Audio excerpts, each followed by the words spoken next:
You guys like workplace horror stories? Good, because that's what we're doing today.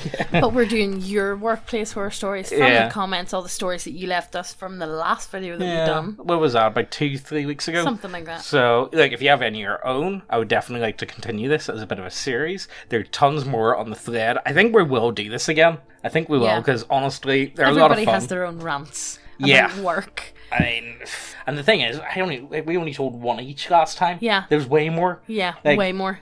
You need to tell the one about the old man that got stuck in the door. You weren't working it, but you left it by this point. Oh, yeah. Do you remember that one? Yeah. I think you might have told it on the channel before. I might have. But it was a long time ago, so look, let's just jump into this, alright? Before we start, we are going to have to cut out swearing from some of the comments. Yeah. So, if I reword it slightly, you know why. Blame YouTube for this, so alright? The first one's from The Loser. Worked in a sales office for a heating company. Office was in Glasgow, whereas the HQ of the UK wing of the company was somewhere in England. Do they have heating in Glasgow? Do they? Do they have houses in Glasgow? I just thought they had huts. Yeah. You fool me.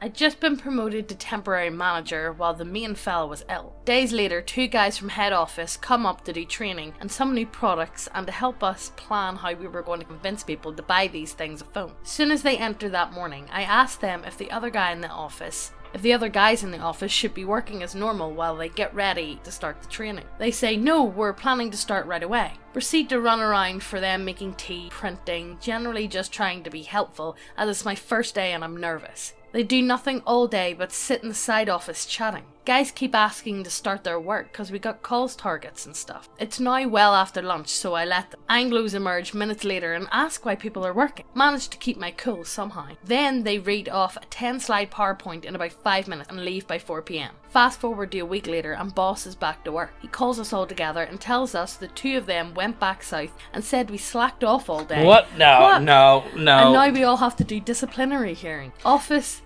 That's awful. The eternal Anglo strikes again. Shocker. Office ended up getting shut down a couple of months later for unrelated reasons, but certainly the decline began that day. Still wondered to this day what their plan was. So I've actually got a really funny story. One of my friends used to do a very similar job.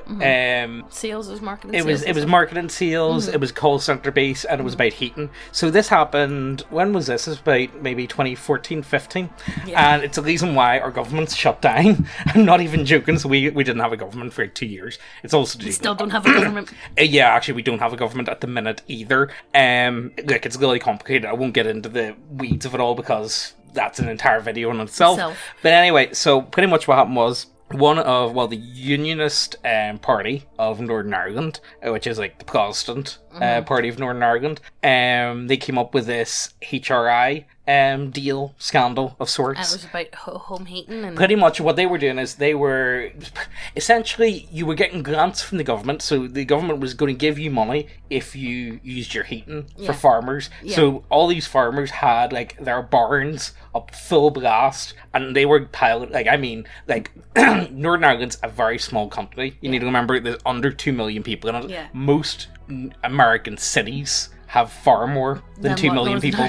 You know what I mean? So they managed to, in the space of 6 months? 6 months. Something like that. They managed to squander $2.5 billion, which is a lot of money for a country of this size. Yeah. And one of my friends was one of the people actually ringing them up and trying to sell them this stuff. No, but the thing was, it was like, do you want free money? Yeah, and basically. That's essentially what they were doing. It was like, just look up RHI scandal. Yeah, look into that. But that's pretty much what my friend was doing. And it was one of those ones. One day they went to work and the building was just... And literally the first minister who was involved with it went in front of the court and said, I'm sorry, I didn't read the fine print or something like that. Got off with it. Yeah, it was pretty mad. Nothing ever happened, so... Yeah, it's kind of amazing. But like, corruption in small countries... What? Anyway, let's keep moving, will we? This one's from Mega Kiyoshi. Mega Weeb. Mega Weeb, more like it, yeah.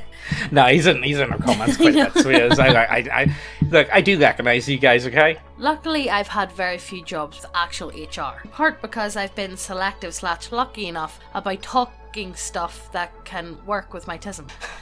The ultimate superpower.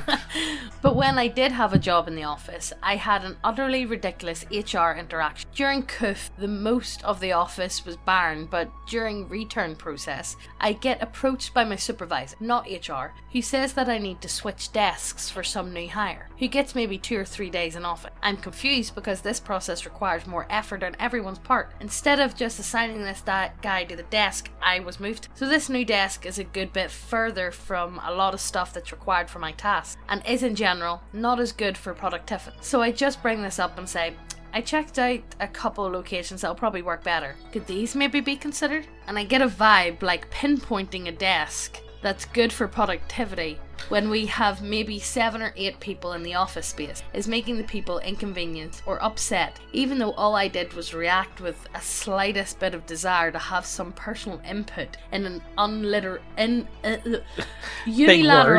ultimate illogical decision that HR made. The thing that really made it annoying was that the process, just the lack of respect. It wasn't, here's why the new person needs to be in this area. Are you okay with moving? If so, we have these desks open. Which do you think will be best? It gave me an impression of, you're moving here, we won't explain why. If you don't like it, you can convince us that it will impact productivity and then reach out and maybe we might move you again. But know that you're being a burden on us if you do. You know what that is? You need to remember, see middle management types. Mm-hmm. It's pure bloat.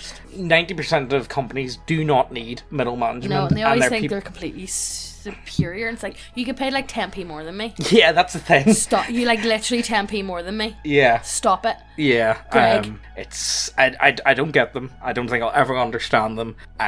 It's somewhere that I imagine is, honestly, office jobs to me is limbo. Like literally a circle. It's literally like the back rooms. Yeah, it is. It actually is. Yeah, I don't know. I know a good few people that have worked in offices, and the thing is, I think they seem to be just tedious than anything. Like, they're not great jobs, but they tend to pay okay. Yeah. But you have to put up with so much, workspace politics. Yeah. It's it actually turns my. That's the type of stuff that really just makes me ill. It's the type of stuff that would make me sit up at night. This one's by Kevin Kearney. This was before I even knew about the social anxiety. Doctors always assumed it was ADD or ADHD in schools, so by the time I graduated and had time for my first job, it wasn't the best and even made things worse. Apply for a position at Toys R Us and other places after graduation. Nothing pans out until November when people needed bodies for holiday rush. The lady who did the interview had a group of us all come into the back room, ask us questions, made us work on Lego stuff together as a test, etc. Proceed to tour and explain positions on the floor, such as imagination team was to stay with Lego, learning, etc. Wait, you guys gotta play with Lego for your job? What?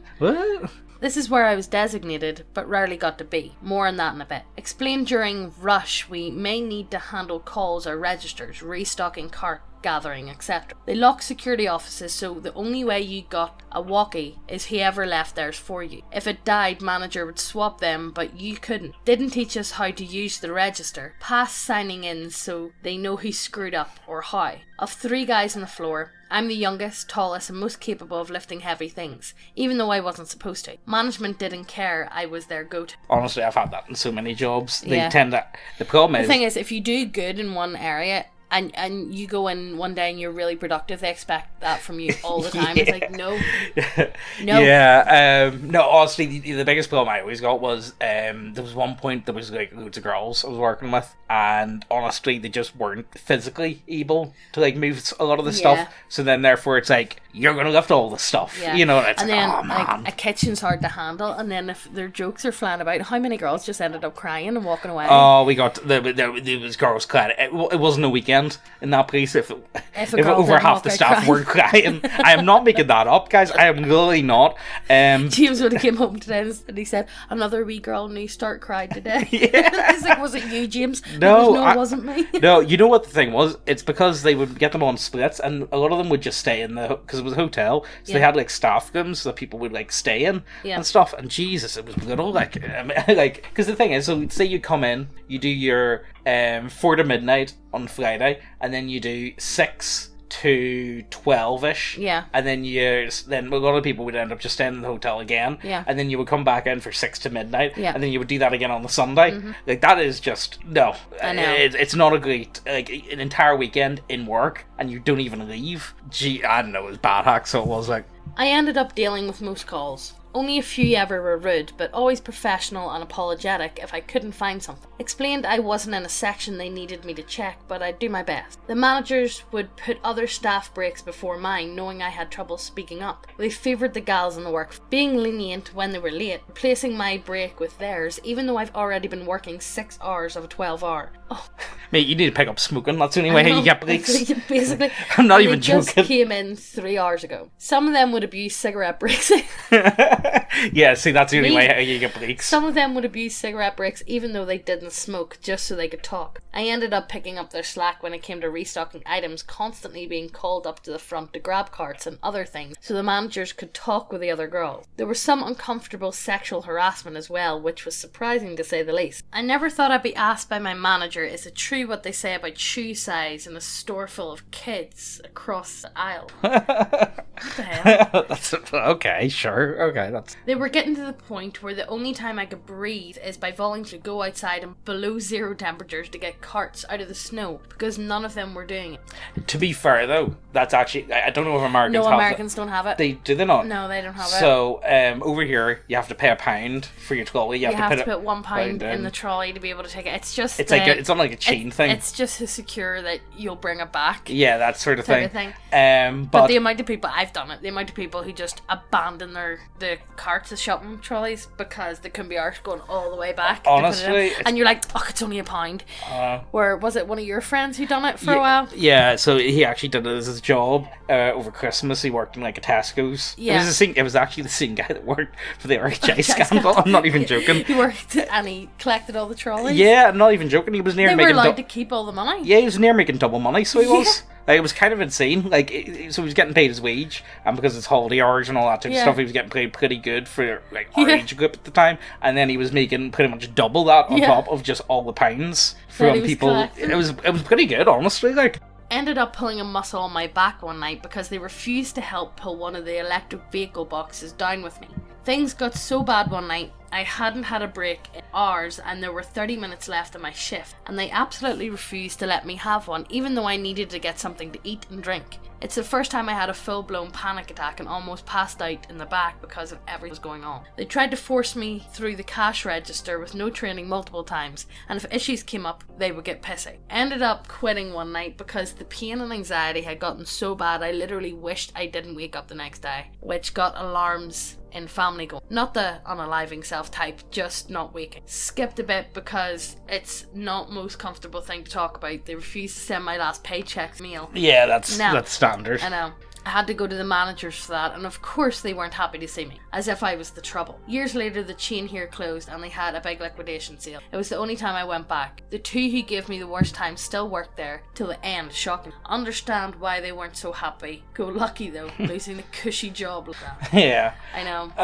Look, you know. It happened to me, though. They're having panic attacks and stuff like that. Yeah. In your job, like whenever I was in my car job, it actually drove me to drinking. Oh yeah, you were drinking quite a bit back then, so you were a half bottle of vodka every night. Yeah, it was bad hack, like, because it was driving me like. First of all, so the job was constant. So you were getting up at like 7, and you weren't getting back to like. getting up at like 6 in the morning. But you weren't getting back until like half 10. 11. And the thing is, you were only getting paid for what, maybe 8 hours and or so. I think I might have got like a half-hour break in between. And if I got a longer break, I ran home, slept, got up, and went back out because I was exhausted. Yeah. I didn't eat. Like, it was just constant, and then all my wages that I was getting was going into gas, was going into petrol to take my car. Tell them the story about this was after you left. So, anyway, you tell the story. You tell the story. The man behind the door. Yeah.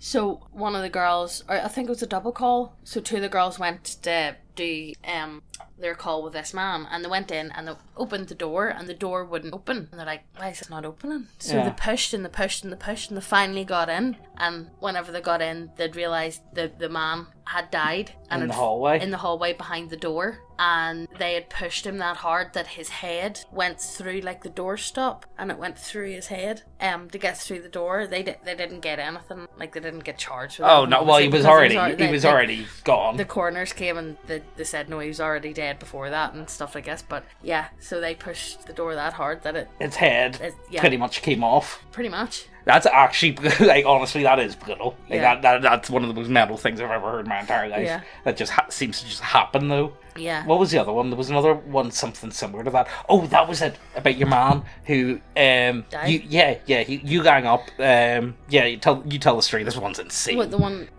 Well, okay, so there was one where I showed up to the house and all the family was there and there was an ambulance, and I didn't know. I went to the call as normal, and they said he's just passed away. Yeah. But they're coming to get him, but he soiled himself and all before we'd be able to clean him up just as a family and all's coming. We said no problem, and we went in and he was dead, but cleaned him up and all because all of his family were coming to see him before they took him away. And as we were cleaning him up, he like got up. No, he like shot up and went and then went back down. Well, there were built-in wardrobes. I was nearly on top of the wardrobes. I jumped so hard, I squealed. The other girl who was with me, she was up against the wall. And we were like, what the hell? And she ran over and felt his pulse, and there was no pulse. And later on we found out it was just like the gases coming out, but it made him jolt as well, which made us think he's a zombie, he's coming to life. No, Jesus, honestly, that's terrifying to me. That type of stuff gives me the heebie-jeebies. Like that gives me the heebie-jeebies. So, I don't know if you know this, but we've got a website with lots of models. And whenever I say lots of models, I mean lots of models. We've got models for any setting that you can think of. With humans with biddies, animals that shouldn't have biddies but do have biddies, dwarves and elves with biddies. Look, we've got a lot of smut models. But it doesn't stop there. We really do have models for anything and everything. And to be honest, they look so good. Chef's kiss, so good. But it's not all smut for all you good Christian Minecraft server players. We've got you covered. And we even got the weebs covered too, which is unusual for this channel because we don't like weebs. Yeah, the weebs aren't that bad, okay? They're just fun to laugh at. We also have 5th edition subclasses and adventures, which some of them are free for download, and we sell a physical printed copy of Steel Water as well, and you can request a signed version if that's your thing, where I'll draw a penis on it for you. If you want us to sign a couple of decks, we'll give you decks, okay, guys? That's what you want. Anyway, if you enjoy what we do here, go ahead and check out the website. It helps us out so much, and we don't need to worry about our YouTube overlord striking down another one of our channels. Our website is also now available as an app on Android. Also, and the winner of the daily giveaway is this guy! Yay! Woo! Look, anyway, in for a chance to win, all you gotta do is like, subscribe, leave a comment down below, automatically entered in. And to claim the prize, you just send an email to neckbeardiacontact@gmail.com. Let's get back to the video. I worked for a hospital for 10 years as a basement dwelling supply distributor, and for about 6 years we were a well-oiled machine with pretty minimal problems. Then the higher-ups wanted to increase efficiency and also save money by contracting out parts of our crew. Things started going downhill, slowly at first, then exponentially, faster as time went on. Then they started purging out us lowly workers to be replaced by contractors. I was cited because my family had the flu and I had to stay home to care for them. I was the primary breadwinner at the time. My husband was fully disabled. He can't care for the kids when they are sick, let alone himself when he gets sick. They have the gall to complain that they have more reliable single mother and that at least I have another parent ready at home. That I take too much time off for my family when any of them get sick. Do you want to be a girl boss? Was put on 3-day suspension without pay. My husband's dad had also just died. So I did the 1 weekend shift I had signed up for before this bill started. Told off HR, then didn't bother showing up again and went to help my husband bury his father. My family might have tighter money now, but my husband and kids are now way better off, me home full time. Plus I manage a small homestead to stay busy, feed my family, and stay mentally stimulated. Not going back to work until all the kids at this point. Yeah. I think honestly, you couldn't do a better way than that. A lot of people don't get. Yes, they just see, oh, you're a workforce, you're a worker, and you must work, but they don't realise what's happening to people outside. See, I think this is the biggest problem, I think, today, and especially when it comes to, like, people not having kids or whatever. Like, there's a lot of people that want to have kids that just aren't in a position where they are able to. Yeah. And also, the idea, to me, of having kids and then you have to put them in care the entire time, it's just, like, so you can work, it's just... And then they don't understand that. They're like, well, why don't you put them in daycares? Because I don't want them in... How much am I making then at the end of the day? What, like $5? Yeah. $10? Like, I don't want them in daycare because I want to raise them, and plus, I'm not going to spend all my wage just for them to be... I'm literally working for somebody to look after my kid. But Megan, you need to think about it. You could smash the patriarchy by doing that. Girl boss. You can be a girl boss. You can. Honestly, it's so sad. There's actually, I do think, honestly, there's nothing... you know what, maybe I'm not going to get into that one today. It'll just make me sad. This one's by Alex the Awesomeable.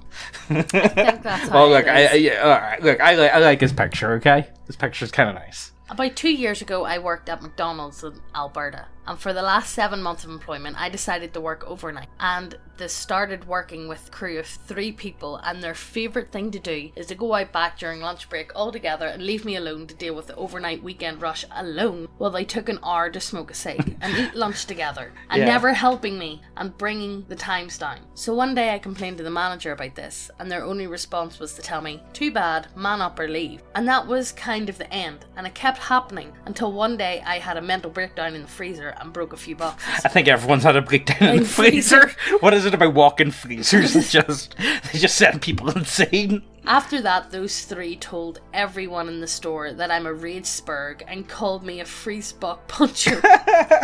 After a while of this, I went to the branch manager, complained, and those 3 and the manager got talked to about their behaviour. And then a week later, in the middle of -30 weather, I was sent out by the bitter manager to go clean snow outside in a McDonald's uniform and a flimsy jacket. Yeah, I know the exact uniform. I quit a week later after that and never went back. Long story short, F McNips. Yeah, pretty much. I doubt they'll see this, but if they do, they know who they are. I hope you're enjoying your overnight shifts.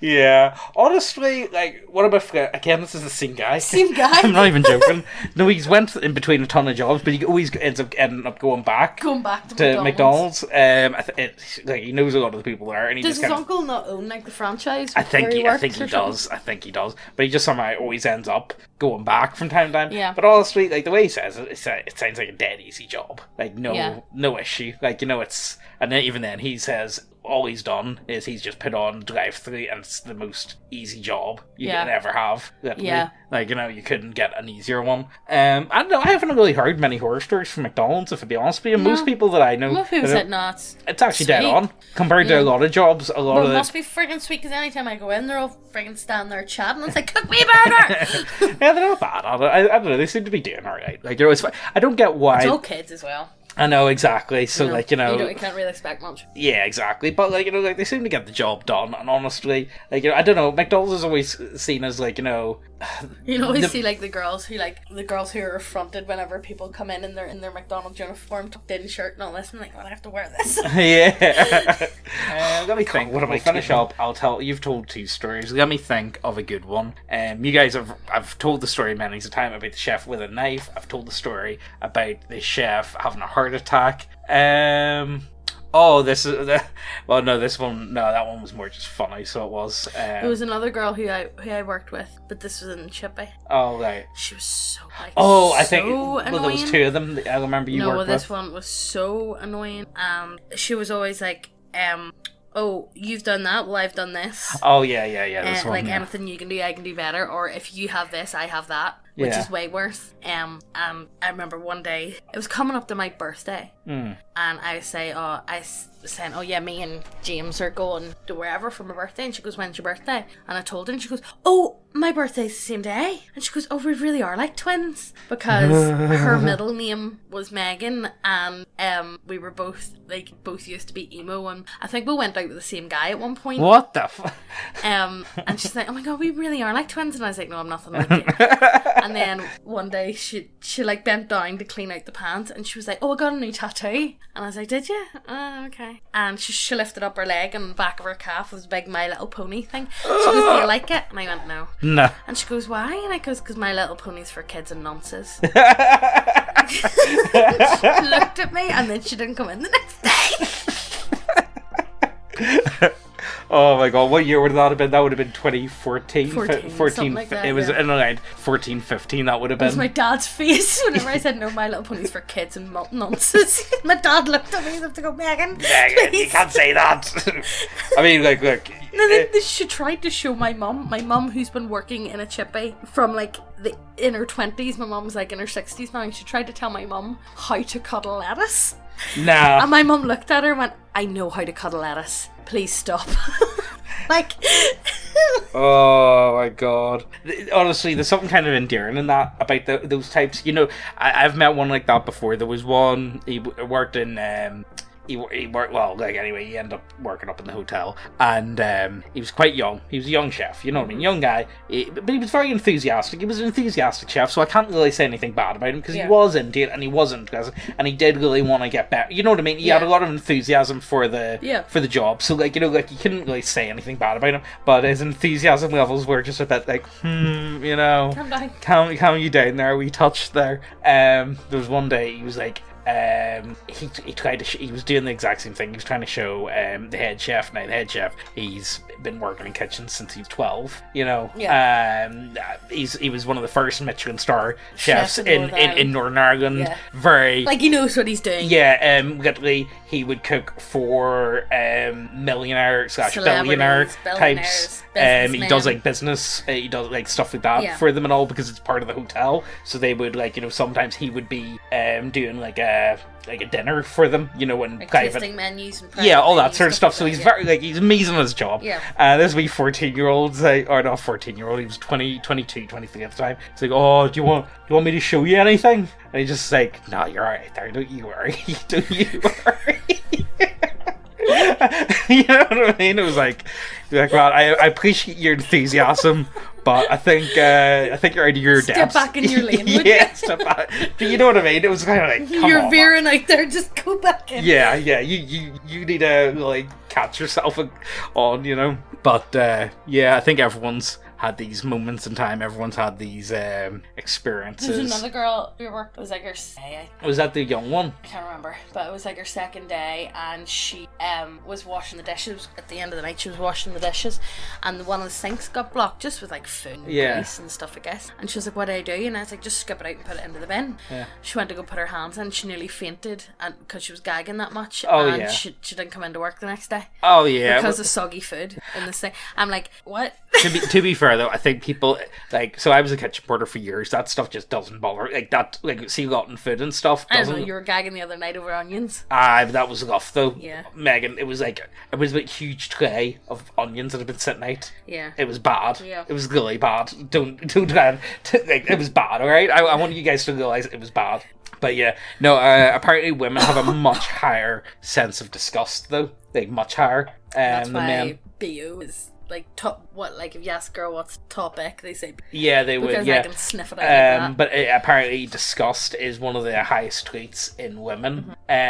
Which is actually really funny when you think about it, because in Europe, unprofessional. That's also something that's led by a lot of right-leaning ideology. It's born from disgust. Left-leaning is born from disgust as well, but it's from a different sort of disgust. It's really weird. I'm not going to be able to explain it fully or correctly. You guys should know what I'm like at this point. But it also kind of explains why you've got people like Le Pen and stuff like this. There's a lot of very far right European prime ministers or politicians and all that at the minute, and they all seem to be women, and that kind of makes sense because women do find disgust a much stronger emotion than men do a lot of the time, which I thought was kind of interesting. I vomit really easily. Yeah, you do vomit. Your mum's the best for it. She's not too bad. Well, she's got better. She's gotten a lot better. I vomit. I can vomit on demand if I want to. That's not like a skill you want to have. Look, I don't have many skills. I can burp on demand and I can vomit on demand. Right, okay, look, that's the end of the video. I don't want to get any more into that. What do you guys think? If you guys have any of your own, I really want to do this, more of this sort of stuff, because I always find it fun. I always find it interesting. I love hearing about people with their jobs, because I always find like venting helps about it. And like, you know, the problem is, a lot of the times when people end up in these horrible jobs, they end up getting stuck there and they just can't seem to escape, you know? And like, you come in, you do your shift, you're that exhausted, you don't even have the energy in you to do any of your hobbies or your interests, and you just want to sit down and just watch TV. And it's like, please make it stop. You know what I mean? And then the effort of trying to find another job, and then 90% of the time the other job's just as bad. It's just bad in a different way. You know, it's not easy, and it's something that I think everyone finds themselves in. Yeah. Everyone's going to be in one of these positions once in their lives. Yeah. I don't care who you are. You're going to have a bad job at some point. Yeah. But yeah, I think that's about it. Oh yeah, we got a sale on 35% off. We also have that free shipping over 50. So Still Water is free to download. Oh yeah, that's free as well. So like, you know, even if you're like, I got a lot of people's like, oh, I got no money. It's like, well, and we have that other thing up at the minute. The bank heist from your mom. Victor. Yeah, Victor sent us that as a giveaway. It's more of a demo of his stuff. But here, when I say demo, it's like 78 pages or 80 pages of his 250 page book. Yes. You know what I mean? So you get a lot of it.